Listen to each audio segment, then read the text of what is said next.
Yesu na bahubu aline yane hinane e pua mulinai. Yabana hauke kipoke Kidron tataila nei te kawanei te au olive haharua nao nei te katoto. Hina hauna Yuda abomo e ka wei ne iobina. Pokina, nani bo ona Yesu mai abana hauke kipokia e ka wei nei te to'o.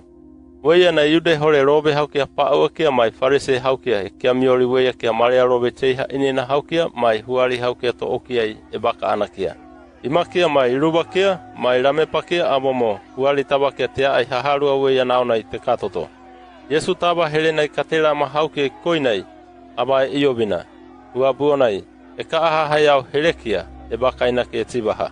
Wai tai tu tabuna. Ia te abi te tibaha. Yesu Nasareta hauna. Ba Yesu e abi. Au nei au. Hina hauna Yuda abomo wea kipokia te koroti.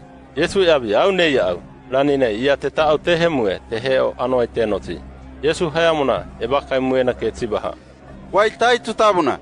Ba ia te abi mue te tibaha. Yesu Nasareta hauna. Yesu hina wena ke tibaha. Aba hina bene mi au nei au. Wai au tu tabuna aurani nei hau nei ke kato habona ke kateka. Babai nei anai e na abi ue ne hina na hauna. Aba obena au hauke koine ha aya ba akaumana hauna e batohana. Simona Petero hanona mai e na kareba. Ba weia ne beli auna. Robe hauki arake hauna e na taara ai hauna haya nei tipa nei haraubona.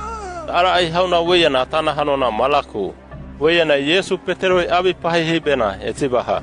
Kareba na yana yutana e kane moutana. Hayara erena ne yana hama ue bena au hauna ai kainu u. Ba huari hauki e kia poki hauna kipokia, mai Yuda haukia PAPUA kia Maria robe teiha ene na haukia kipokia. Yesu te aina tebilina ana helena te awaina. Ana hanona Kayafa rawana. Pokina ihau weianai Kayafa hanona robe hauki arake hauna ye au. Weiana uenei Kayafa ina raunai Yuda haukia PAPUA ke hinawena ke tibaha. Namona hanona hau hamna ke ali meali mai koikiei paukiei.